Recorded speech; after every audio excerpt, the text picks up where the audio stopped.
Welcome everyone, and thank you for being here today. Thank you for joining us on this discussion. So I would like to start with Mr. Meyer. You come from Deutsche Telekom. Deutsche Telekom has been around for 23 years, and you're working there since 2012. Now, how much are things different today than in comparison with 6 years ago? How much are things different? For us, it was the advent, of course, of Skype, and then the advent of WhatsApp. Now it's the videos which are under fire, and the next one is, of course, voice. So, like having Amazon in the home as a competitor is a formidable competitor. So what are you going to do? Are you going to compete, or are you going to cooperate? And I think it's going to be co-opetition. And the router in the home used to be our, base of communicating with a client. But there's also a nice one, because we have platforms here, that it doesn't matter how small or big you are. If you are interacting right with your end customers, it can have a very big effect. So we saw companies which we never saw 4 years ago, like the Ubers of this world. But I don't think you should focus too much on the Ubers. There's also smaller companies in Europe who are doing extremely well. I've been implementing 3 solutions in Albania with a smaller company, worked perfectly well. A lot of ARPU, so don't always look at the unicorns. I think there's a lot of innovation happening in Europe, and we just had the discussion over dinner yesterday night. There's a lot of Europeans starting up in the valley. There's a lot of Balkan people coming back to the Balkans, doing perfect stuff. I'm impressed, and we're open for business. Thank you very much. Mr. Koncic, a few days ago I went to neuralab.net. I clicked on you, and it said, "Change is inevitable except from vending machines." Now, we often say that the only constant thing is change. As a digital agency, how do you adapt to changes? How do you cope with the ever-present changes? How do you stay on top?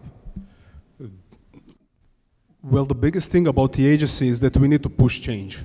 So this is the biggest part. We need to push change to the end users, and we need to push change to our clients. The biggest change that we saw in this last 10 years that we are working is that brands can now have a conversation with their users. So we are like a catalyst for that. Whether we are building e-commerce apps or chatbots or AI, we need to empower brands to talk with their users. So this was the biggest change for us. Other changes were technology changes, and they are expanding rapidly. So I have developers and designers that need to learn like every week new things. Always so learning. Always learning. This is the biggest internal change for us, and the biggest external change is that brands can now talk with their users, which was previously not possible. We have always more and more interactivity, right? So maybe a question, this might be interesting for Ms. Galic-Baksa. So you work on Nova TV, it's one of the biggest television channels in Croatia. It is the biggest. It is the biggest, I apologize, the biggest. So television advertisement is moving more and more to the small screen, the smartphone screen. What do you do to stay competitive, to stay viable in the television business? And especially about interactivity, how do you make use of this? Well, I think this, the change, the media has probably the biggest challenge of how to get to their viewers, especially the television. For the other media, they're already in this kind of a change for years now. For us as a leader on the television market, it was very painful process to comprehend that we need to adapt and change.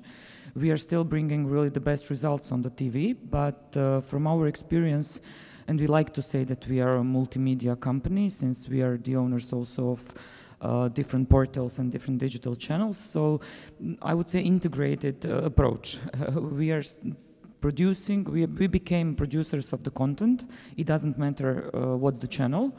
We are just producing different content for different channels in order to deliver basically the viewership, and this is our basic, our core business is delivering viewership for our customers, for advertisers. And in order to bring the younger targets, the niched targets, and some kind of different people who are not used to watching television as the average Croatian people are at the moment, we are doing the digital innovation projects, basically for a promotional, for revenue, as a new revenue mix, doing the integrated promotion from digital to the television screen, using this second screen that is happening all the time during watching the television.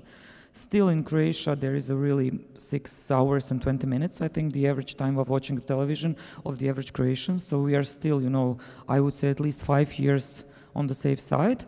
But this doesn't mean that we need to sleep. This is completely changing our business, how we think, in what kind of people do we employ, what kind of investments we do, and probably we are best in television business, but we are still not even close to being best in a digital content business. And this is something that we are facing as a challenge every day. I think that we are on a good track, but we are still far away for bringing basically the digital content on the level of the reach of the television that we are still having. Thank you very much. Now, if you remember, in the introduction I also mentioned platforms. Mr. Deak is the CEO of the digital platform, Top Digital Agency. Now, we live in a world that is becoming more and more interdisciplinary, and there is so many users, so many producers, so many providers. What is the relevance of such platforms, and is it even possible to make good business without being a member or participating in any platforms? Yeah, basically, you have this huge challenge about everybody speaking about digital now for many years, coming from 2010, and everybody is trying to do shift to the digital, but are we really doing it? So what we are trying to do as a platform is basically trying to bridge that gap and bring actually all of the digital users and all who are moving and shifting to digital closer together. Because one beautiful thing of digital is actually bringing people together, and that was the core idea when the internet was invented, just bring people together. And the crucial thing to that to happen is basically you have to have a viable and an idea that actually can bring people together. Bringing that, you have that matchmaking point, be it platforms. And if you take a look at the media for the past 3 months, many famous unicorn persons are starting to talk about the importance of platforms in the coming years, because the platform by themselves is the ultimate change to digital. So basically, you're not anymore speaking about digital, you're trying to consume it and trying to connect. And that change is currently happening, and it will happen more and more in the coming years. And as we already said, companies that were in digital 4 years ago now become heavily digital companies. So the future of digital will be almost everything digital, basically. Every traditional company is bound to go to the digital side. So we have to adapt to that change. And to make that happen from Croatia is actually perfect, because you have this environment which is really, we are late adopters for technology, which means that we have that filter of seeing both sides. And how we actually manage to connect those two sides will be the best perfect scenario to actually show the power of the platform, show the power of the future. So basically that would be the answer of what's coming in following years, and it's actually bound to happen. So the platforms and meaning of platforms in the coming years will be more and more important. So someone has to lead that, and we're actually trying to do that for a niche part of the market, but really a huge part of the market. So the platform connects companies and agencies, right? Yeah. So we have here representatives of an agency and of 2 big companies. So may we hear your take, your perspective, and your experiences with such platforms? Just to add, basically what's changed for us, or at least for the management part of the company, is that for the first time from one passive producer of the content, we are for the first time talking with our viewers. And this is for us the biggest change. And we are not so good at it, you know, we are not, basically when you are working in telco, I suppose you are always on this customer service phone and you are talking with your users. Now, we never did that. So we as a media, we are for the first time having a real conversation with the people who are consuming our media. And this is where basically the platforms are coming in. From the perspective that we really miss this kind of expertise knowledge, and we need to, and it's moving too quickly for us to invest and adopt and follow it, and it's a big investment, so we are really eager to cooperate with the companies who are somehow delivering the platforms that we can build our business on. On the other side, this is not working, or is it working? Yeah, I pushed the button. So. To keep the audience awake. To see if they're awake, yeah. On the other side, there is one big gap on the level of not understanding what do we really need, you know. We have a problem, we need to deliver some kind of a KPIs, and somebody needs to invent some kind of platform, or platform can be, to bring the results on. And this is where this kind of agencies and matchmaking companies come. And we are very happy with them because it really delivers us some kind of a top-notch knowledge. On the other hand, it's always we invest in the expertise of the people in our teams in order to understand even what do we need to do in order to deliver. So I would say that our experience is very good. We are actually not cooperating with these two guys, but we have some other vendors, and we are maybe.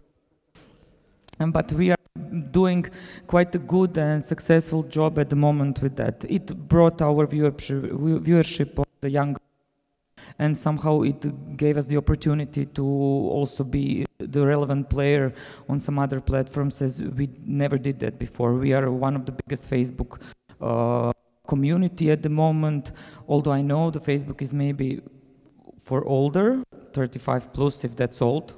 But on the other hand, we are also building a quite good Instagram community. This is for us a big opportunity, not only for the also for the brand. Thank you very much. Just one thing, it's not the old, it's the experienced. Now, Mr. Meyer. In that case, I'm very experienced. So for us, it's indeed to walk on the same points. It's from an old traditional business model of selling my product to my customers. It's selling third-party network to the end customer. So this puts a lot of stress. Is not happening anymore. Yeah, this mic is really challenging. Here's the thing with. It's really agile, right? We are talking agile mic. Well, we are here talking about changes, and the thing that changed is our microphone is not working well, and we have to adapt to changes. So maybe we can use this microphone. We can just pass it around to avoid. No yeah. Try. Yeah, just shortly. If this is going wrong, it's my fault, right? Tomorrow I will have this. So again, like for a management challenge, it's there, but also like for the operational challenge, so moving to an agile way of work, reconfiguring teams so you can really, as you're already rightly saying, so Facebook was until 2 years, it was the medium. Now we're moving to other media, like, you know, responding to that challenge. So I would connect to what Goran said. A lot of companies declare that they are doing digital and they are doing disruption, but it's mainly bullshit. I mean, it's like 10% of companies really use it.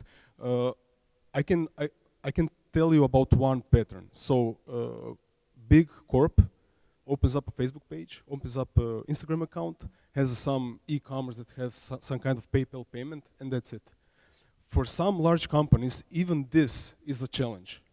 So I would say bravo to them for this, but they're using only like 5% of possibilities.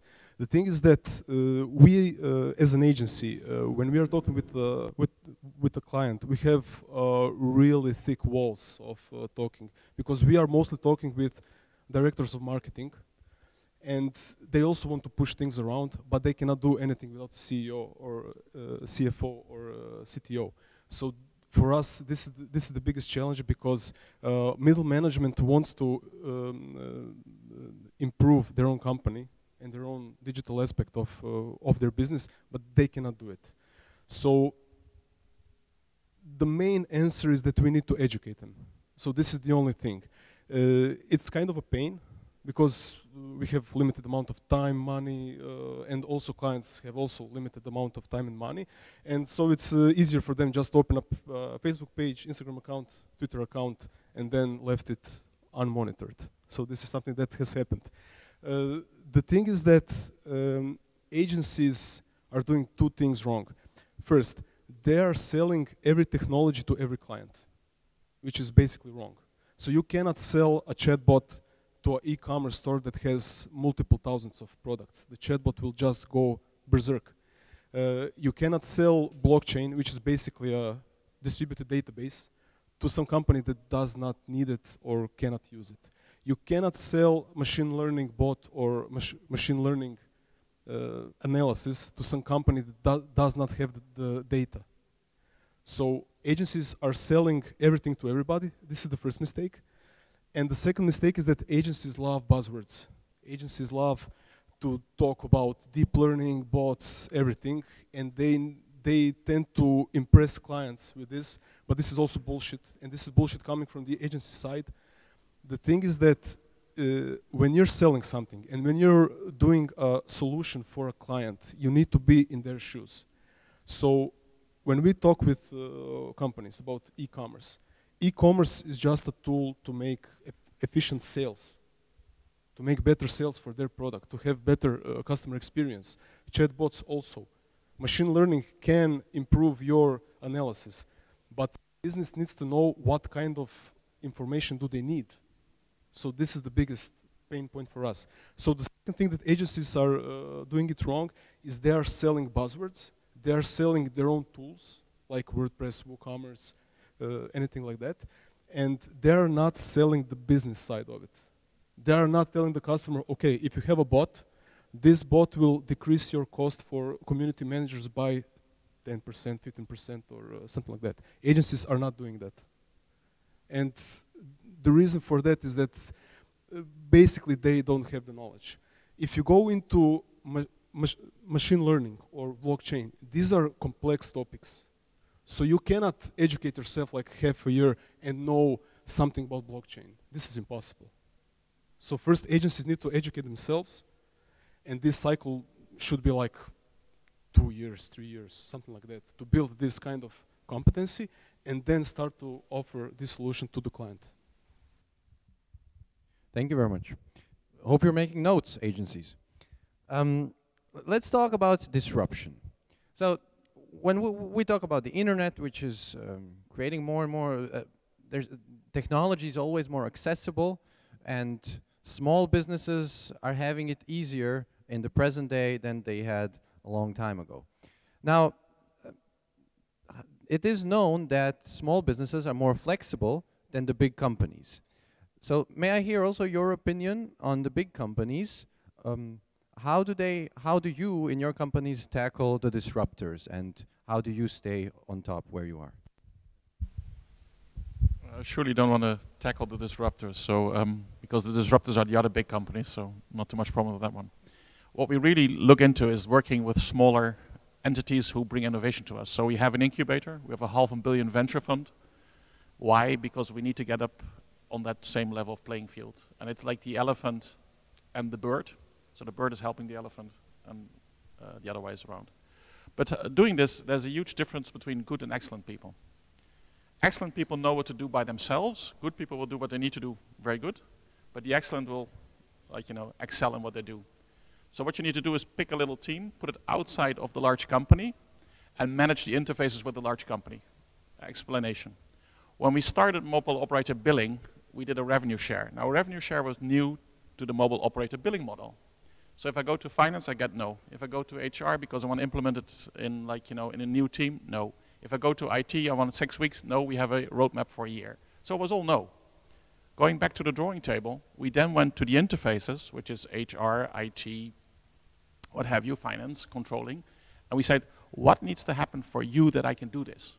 And we started to prepare that workaround for HR, that workaround for IT, that workaround for controlling, that we could do this on our own outside of the company, together with that innovative company.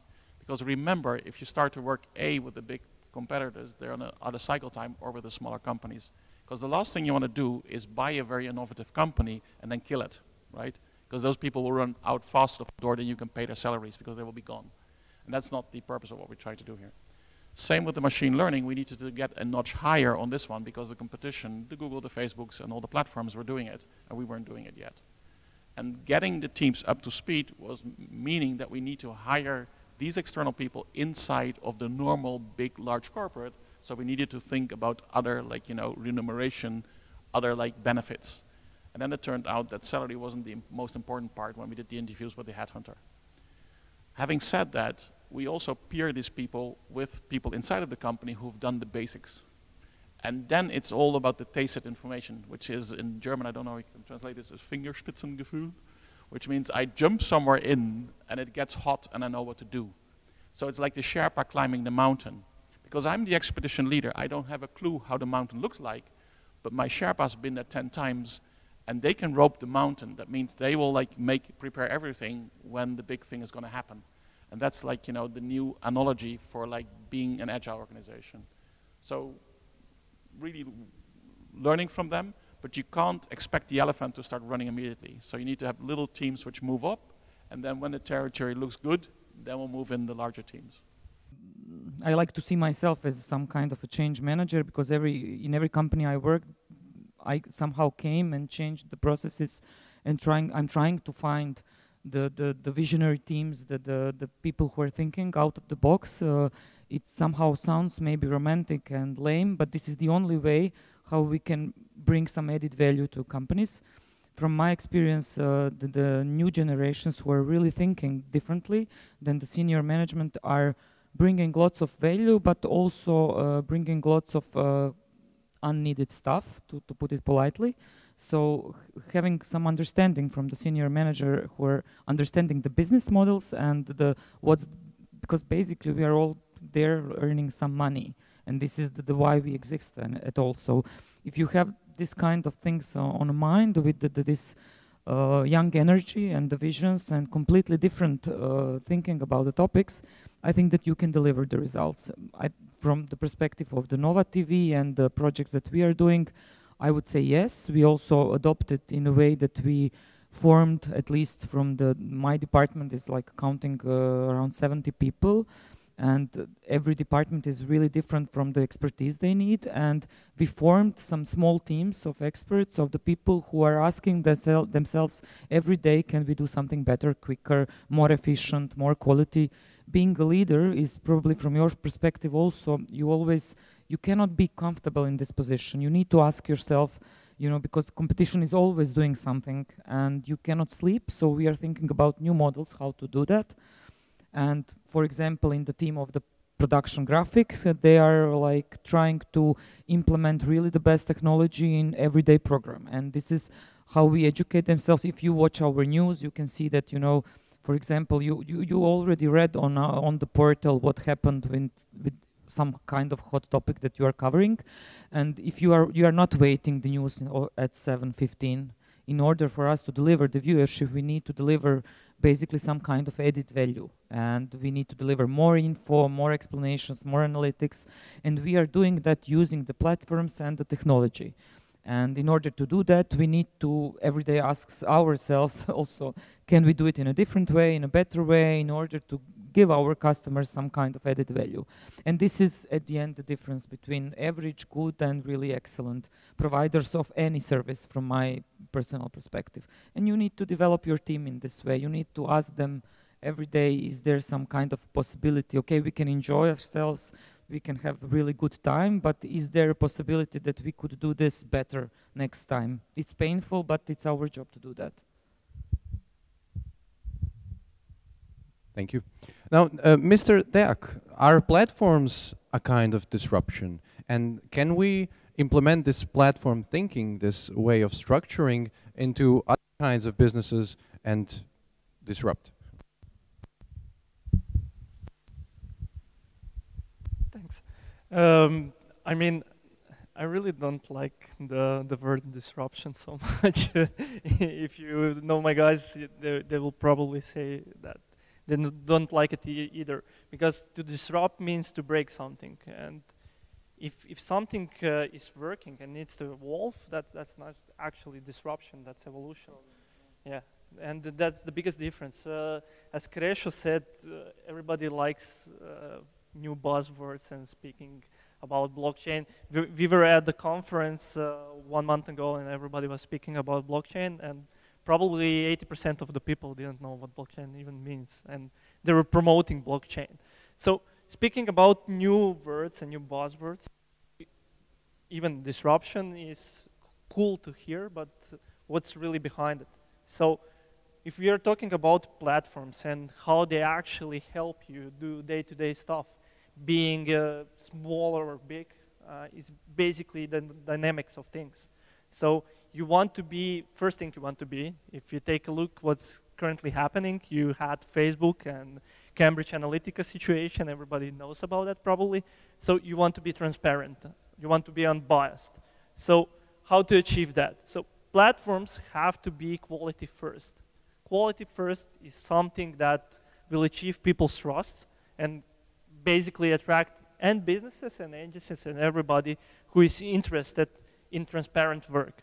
So the disruption and platforms moving into that playing field is basically based on their business model. So if they want to be transparent, if they want to be quality first, then big guys like this and small guys also will want to be a part of that solution. So, but that also isn't a disruption. That has to happen naturally. So the question we have currently, is that happening now? So we are now at 2018. Is that happening now, and will that happen in the coming years? So when you take a look, we are always closed down to our region, and we only look, for example, Croatia or our region. You have to actually look broader. So you have to look how the world functions. So how to bring that closer. Platforms are the part of the solution and can be in the future the complete solution, because you're moving into digital. And trying to remove the whole thing and bring something new, that's not possible. So what is the goal is actually to educate the whole world. So bring knowledge from, for example, from United Kingdom, United States, Germany, bring good and positive things through platforms like ours, and bring the knowledge. With that, you bridge the gap between cultures, and with that, you get the disruption.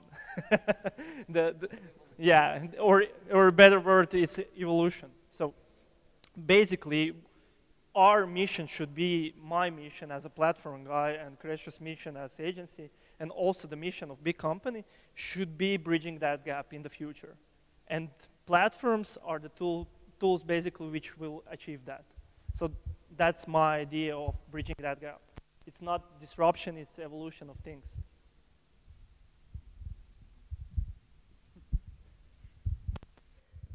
Thank you. Well, we get used to it eventually. Now, you mentioned Cambridge Analytica, and we also have something big coming up in Europe for capital letters GDPR. Now, question for all four of you: how much is this going to impact your businesses, and how big of a change is this going to be, the new regulations? So I can tell this from the one example that we had.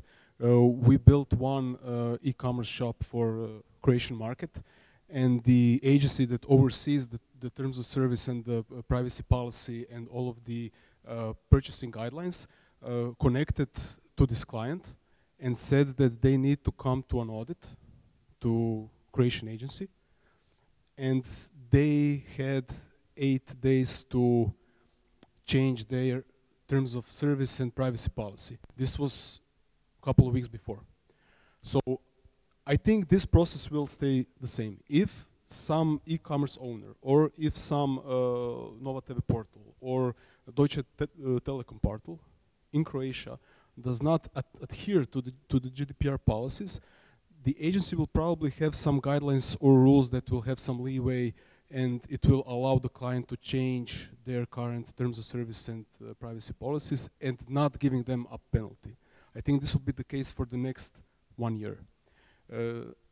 As far as the GDPR, it's a complex topic that nobody can handle. So even IT folks and lawyers and legal department, they do not know the current state of affairs. So what are the rules, what are the guidelines, how my terms of service document should look, how my privacy policy should look, what do I need to keep in my data store, what do I need to delete. Nobody knows that for certain now.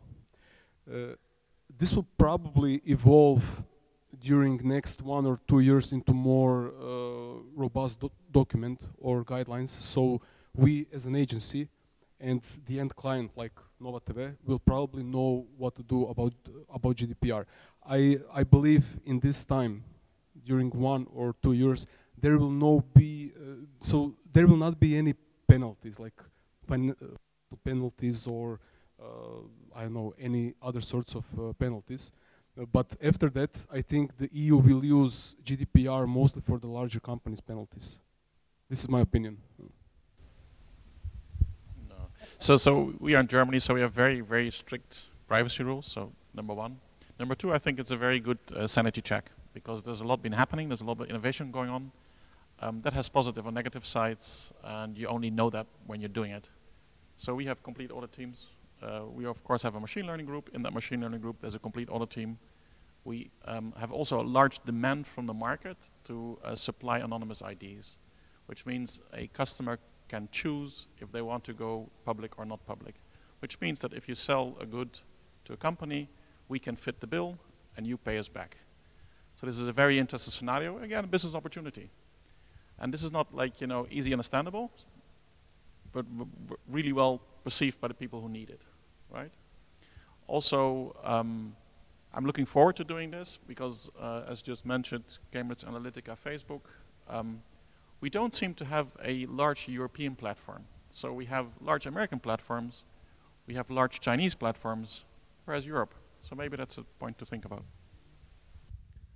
Yeah, it's also a new buzzword, this GDPR. We are talking about it every day. From the perspective of Nova TV, I can say that we are also in a process of trying to state how this will work in a practice, applying this kind of a law for our platforms. From the digital platforms, I agree with Eric. It's really a sanity check. We need to be aware what are we doing and why are we collecting this kind of data. And I think this will be solvable. It's not a problem. There are good examples how this can be solved. On the other hand, it really will depend on you. Will you click this I agree terms and conditions that nobody reads at the end? But this is something that we can cope with from the perspective of us as program producers and some kind of a content provider for different platforms. It's a much bigger problem.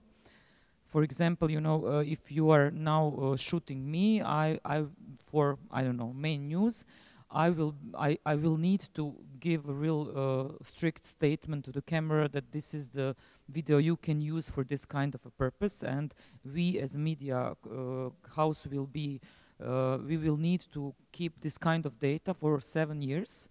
This is a really big amount of data for somebody who is producing 24 hours program.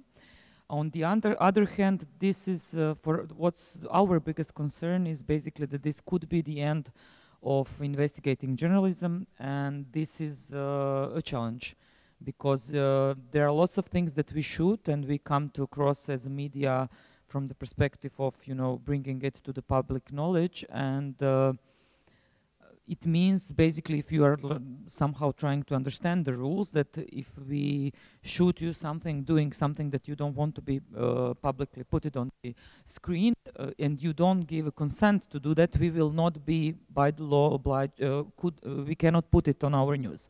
And this is a problem. On the other hand, there is our law, Croatian law, and I think this is in all European countries also applicable. It's like, if it's of the public interest, then you can put it on the screen.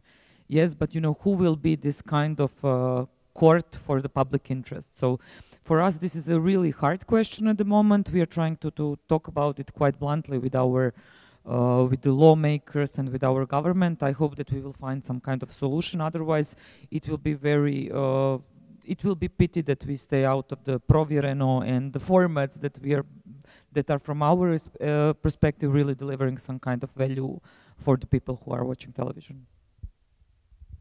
So I actually have a question which should have been the first question. Who of you knows actually what GDPR is?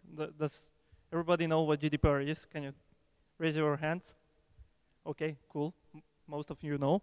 And who of you would seem comfortable to actually tell us something about GDPR and in more detail what the law is about? Can you raise your hands? So I see only one hand. The problem I see with the GDPR, it's as the idea perspective, it's a good idea to regulate things. The problem becomes when you start to over-regulate things, then you have a problem. GDPR is really a robust law, which I see the biggest problem looking at from Croatian perspective is the education part. So the education of that kind of robust law has to be really, really detailed, and it has to be a public thing, and everybody has to know about it. And I think that on the whole European Union part, and especially the Croatian part, that hasn't been done. And that's the biggest issue we have at hand. So we have to take a look at how privacy is now interrupted or not interrupted. But from the first hand, we don't even understand it, how it affects us daily. So my, tulipa, as Scott says, about that opinion would be basically we need to learn more about the law itself and how we actually are the people who evolve that law. And I think that we all have the same problem, and probably all sitting at the audience is we actually don't know so much about it. So I see the problem when speaking about GDPR and all the data privacy is actually the same as of digital. So everybody is talking about it, it's the new buzzword, but are you really doing it, and do you really understand it? So I think our solution for the future would be education, education, and education before compliance. Yeah, I'll invent something for that also.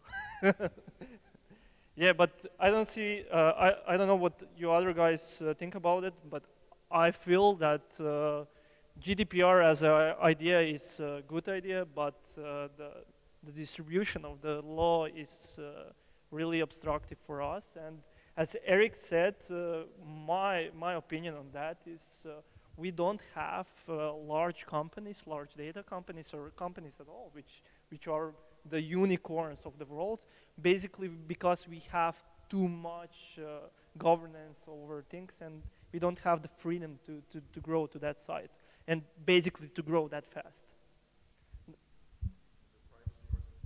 Is that just privacy, or is it just a fragmentation of the European market? And I think the Commission is now working on one digital market, so I think we'll get there. But the important part is just being, like, if you're early, right, you might have some sketches. But I think just working with the law, and you're right, so we should put some educational videos on for people, like, to understand. Because now they click on a lot of, like, T's and C's which are not understandable. So the idea behind the law was that everybody understands what they're agreeing to. And for us it will be like, now if you go into your mobile platforms, for every app you have to click yes, no, or what have you. That should be like much more easier. And then you can count on us. Thank you. I would just agree with Goran that there is an interesting state in European Union right now where you have Amazon, Google, Microsoft, Facebook, so US companies only. So I don't know any large IT company from Europe other than SAP. So this is the problem. I think the GDPR generally is bad. It's a law written for hammering a nail in the larger US companies that need to adhere to it. I don't think it will improve innovation in this European island. It's because we are in e-commerce business for 10 years now. There are existing laws about terms of service and privacy policy. And this is the thing, GDPR basically is nothing new. It's just a new set of guidelines how IT people should operate when some user contacts them and says, I want to delete all of your data, which is objectively, scientifically not possible operationally to do it. So like Goran said, implementation will be the biggest problem. Lawyers will probably manage all of their documents and policies and make them 100% correct. And IT guys will probably check of their Jira tasks that they are done with this. But the real like on-foot implementation and operational things will stay the same basically. Because like the story I told at the start of this topic is that at the end, some Croatian agency inspector will contact you and he will say that your e-commerce shop or your Facebook application or your website, something is wrong with it. He will need to scan it, he will need to audit it, he will need to give you some kind of penalty. This process is currently going in Croatia. So we have current laws. So my opinion is that GDPR will bring nothing new. As I said earlier, if you see at US IT companies and US market versus the European Union market, US is better on every sphere, on every angle. We have a company in New York. I opened up this business, it took me half a day. It took me half a day. I get my Neuralab name, my patent, bank account, connected to my accounting system, connected to my accountant. We are sending our invoices automatically to our clients. In Croatia, this is not possible because you have fiscalization, which is another big law. You have, our banks don't have APIs, so they can't connect with our accounting system. So my Croatian company is a pain in the ass. It's like total pain in the ass. And we have a US-based company, which is like clouds floating around when I'm doing my bookkeeping. So I think that you should not be so optimistic about GDPR because it's just one reflection on what we don't need. But this is from the agency perspective. So we are a small company. We have 20 people total. I'm not in the same shoes like Ivan and Eric. So this is only my opinion. I of course don't agree with you. Well, it's not that I don't agree. I really think that there are also different perspectives. If you talk about from your personal view, one is of course you want to have a feeling that you are more secure than you are today from the perspective of real user. I think that if you are watching new series and movies and thinking about artificial intelligence and the robots and everything what's happening, I think this is a prerequisite for the guarantee, at least wannabe guarantee for some kind of a freedom for people. Because I really think that I want to know who is dealing with my data. And I think it's necessary. Yes, we are not prepared for that, not even as European Union, but sometimes you need to jump and then solve problems, while you are walking. Because otherwise, if we will wait for everybody to be prepared and everything thought about, it doesn't matter anymore after that. It's not relevant anymore. So I think this is a good way for us also as a country to push us to solve some of the things much quicker and at least in a more transparent way, and to find some agreement, consensus, and way how to handle it. From the perspective of users, I think it's good to have some kind of regulation who is using your data. If you are not interested enough to educate yourself, and there's lots of ways how you can do that, and you will just click I agree and do whatever you want with my data, it's your problem, at the end. Everybody has their own personal responsibility and how they will behave about their data. There will be, of course, people who doesn't want any kind of data about themselves outside, and the other way, but as everything in life, you are personally responsible for your freedom and the way how you handle your kind of life. So I wouldn't say, we are not prepared, yes, but prepare yourself at the end. You know, it's our responsibility, personal, and us from the company side to at least trying to find the best way. And as I know, I don't know, maybe I don't have a good data, but we are part of this working,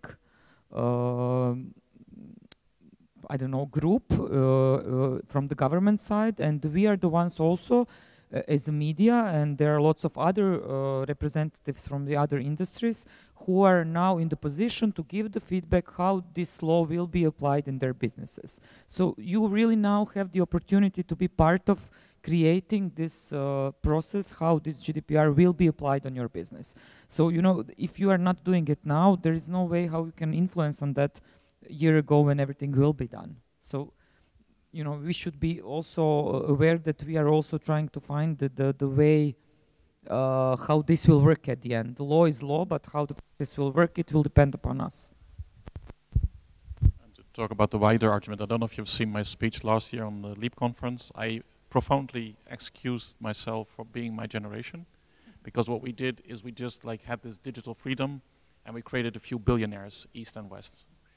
Now for the next generation, there's the really tough adventure of getting like equality for everybody, because we see a lot amount of people who feel they're not on the bus and they're very, very vocal about it and they're like disconnecting, and that's not good. So I think also in a larger EU framework, it's very important to discuss as 26, 27 countries together and to form an opinion. And I think the discussion that we have already here is very good, because yes, at one side I see the business disadvantages, but the other side, we need to, like, you know, re-look where's our data and what's been done with it. Because there's been a few elections, there's been a few discontents about this. If we have new elections going on in Europe, we better know what's happening. Anybody?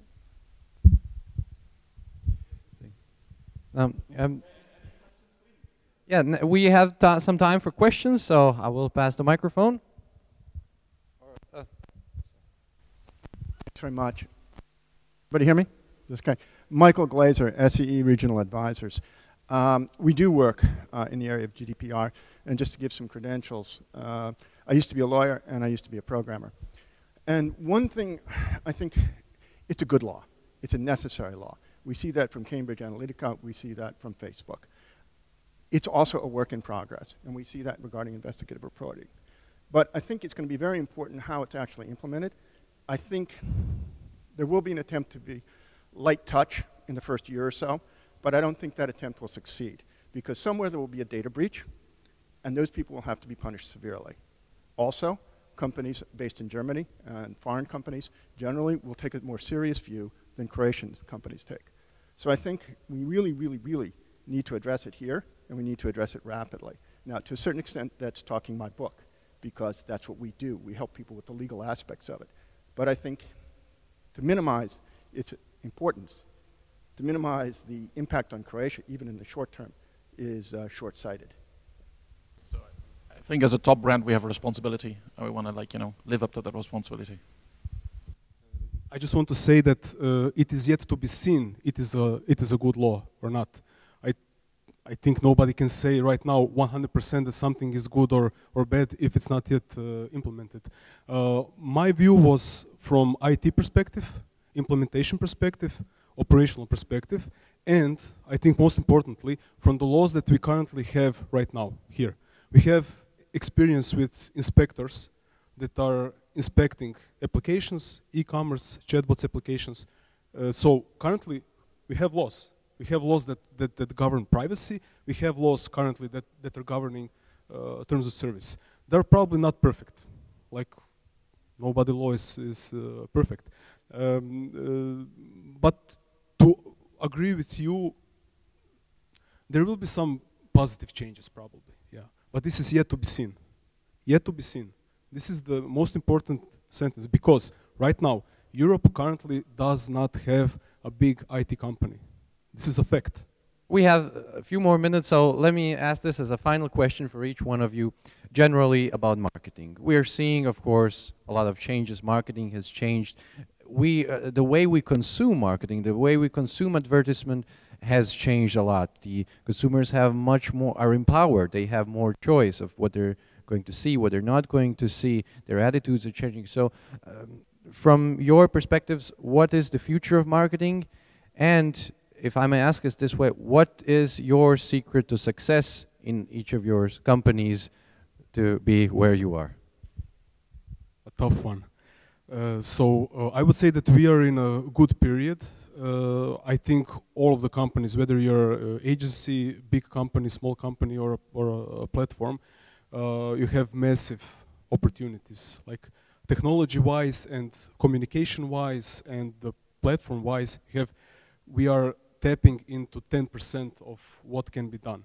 As Ivana said, they would probably need to work on various content forms. Like how do you tell a story through Instagram, through Facebook page, through TV, linear TV, on-demand TV. So these are all aspects how do we want to tackle marketing. So both agencies and clients and platforms will need to look at how to use the content form, the content length, how to use creativity to connect between various platforms and various content forms. And this is an untapped area. We are now currently seeing a lot of good tools to use analytics. So for instance, Google publishes, it's called Data Studio, right? It's a really, really good tool to analyze your business, your marketing, your users, to segment your users. So currently, MailChimp, Google, Facebook, they are all having great platforms and great tools which were basically not possible a couple of years ago. So currently, if you go to Google Data Studio and you insert your Google Analytics data from your e-commerce store or your web portal, you can see a lot of data, and not just data, but great information and great knowledge. And analytics tools are something that is currently hot, which is not a buzzword. So I don't want to talk about cloud, VR, AR, chatbots, or blockchain, which are practically niche technologies that only some clients can use. But from all of you, from all of the agencies and all of the clients, analytics is currently, I think, at its, I would say, great state, I would say. Secret to success is communication. So communication with your clients, communication that clients have with their end users, and communication that agencies can have with the clients and users. So this triangle is our secret. We try to educate the client. We try to educate our client that the client is not the client, that the end user is the client.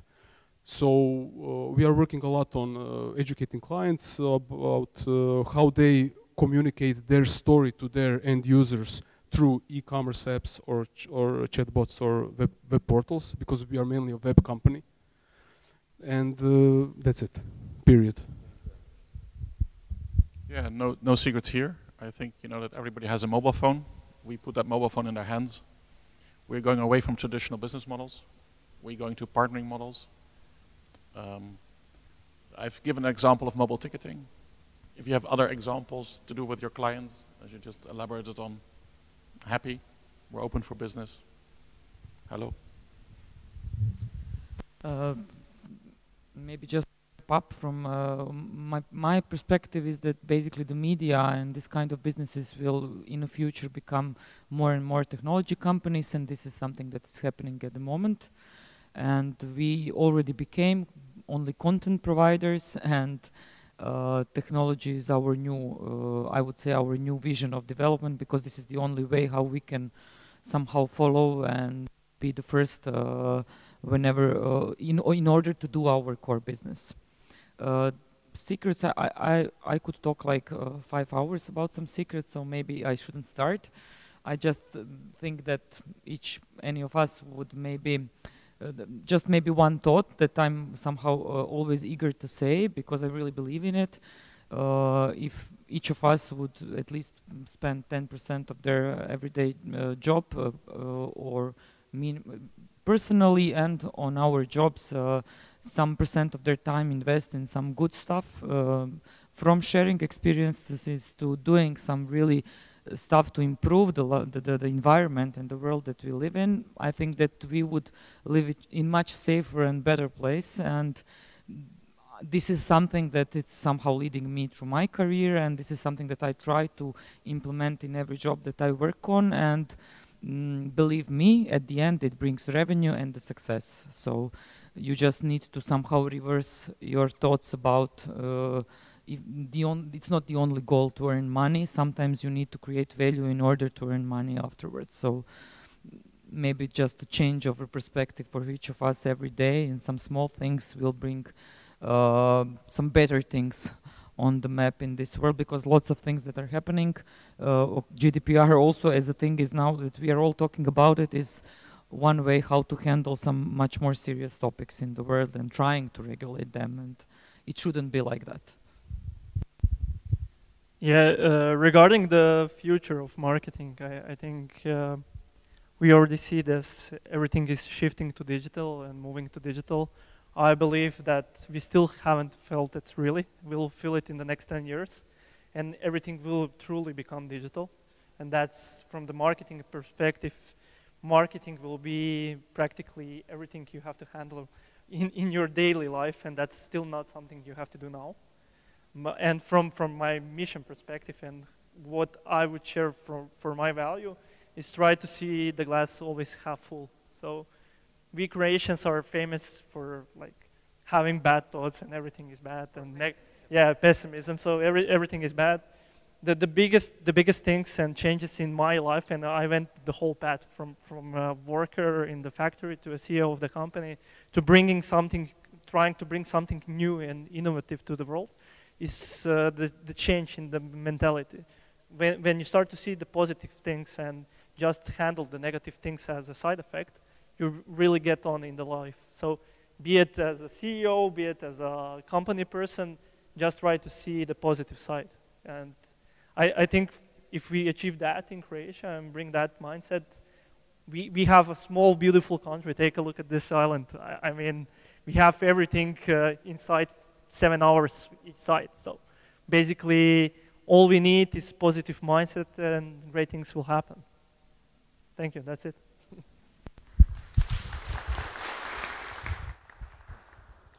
Dear guests, thank you very much for being with us. It was a pleasure being here on the stage with you. We talked a lot, covered a lot of topics. We agreed, we disagreed, but I believe maybe we can sum it up in something that we all agree to, and it is we always have to keep improving and keep learning.